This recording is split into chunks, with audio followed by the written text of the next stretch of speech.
안산 유치원에서 발생한 집단 식중독 증상을 보이는 106명 가운데 식중독균 양성 판정을 받은 환자가 57명으로 8명 더 늘었습니다.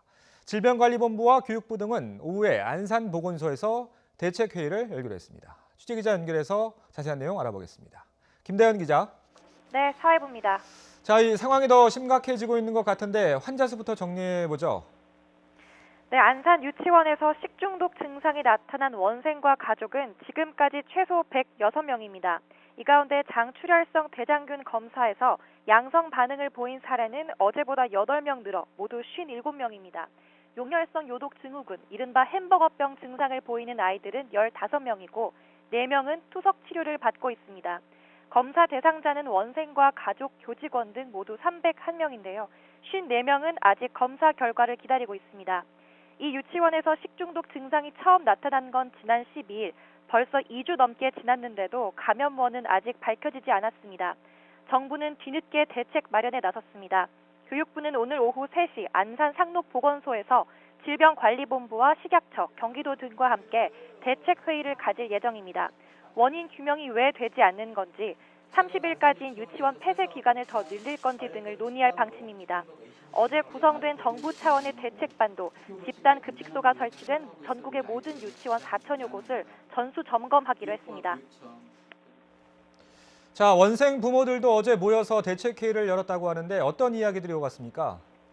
네, 학부모는 유치원 측의 늑장 대응을 문제 삼고 있습니다. 유치원에서 사태를 인지하고 단체 문자를 처음 돌린 게 지난 16일인데 처음 증상이 있었던 12일과 나흘이나 간격이 있는 겁니다.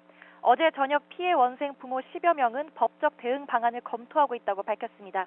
직접 들어보겠습니다. 또 유치원에서 제공하는 정보 자체가 우리 학부모님들께서 정말로 무엇 때문에 아이들이 이렇게 아파야 되는지에 대한 대답이 없기 때문에 현재로서는 의미 없는 대화라고 생각을 하고 있고, 이후에 가실 여부는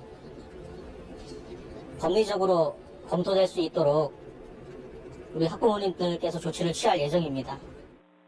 피해 가족이 형사 고발을 검토하고 있는 가운데 앞서 어제 시민단체 정치하는 엄마들이 해당 유치원을 업무상 과실치상, 식품위생법 위반 혐의로 검찰에 고발했습니다. 자, 그런데 비슷한 일이 일어났던 안산의 다른 유치원에서도 식중독 환자가 늘었다고요? 네, 안산 상록구의 또 다른 유치원에선 노로바이러스로 의심되는 식중독 환자가 늘고 있습니다. 이 유치원에선 원아 8명과 교사 1명이 노로바이러스 의심 증상을 보였었는데요. 이 가운데 7명이 식중독균 양성 반응이 나왔습니다. 이 가운데 입원 환자는 아직 없습니다. 첫 증상자는 지난 22일 나타났는데 앞서 집단 식중독이 발생한 유치원과는 10km 가량 떨어져 있고 식자재 공급 과정도 관련이 없는 것으로 파악됐습니다. 보건소는 유치원이 제공한 급식을 보관한 보존식과 조리기구, 교실 등에서 검체 51건을 채취해 조사를 벌이고 있습니다. 지금까지 사회부에서 전해드렸습니다.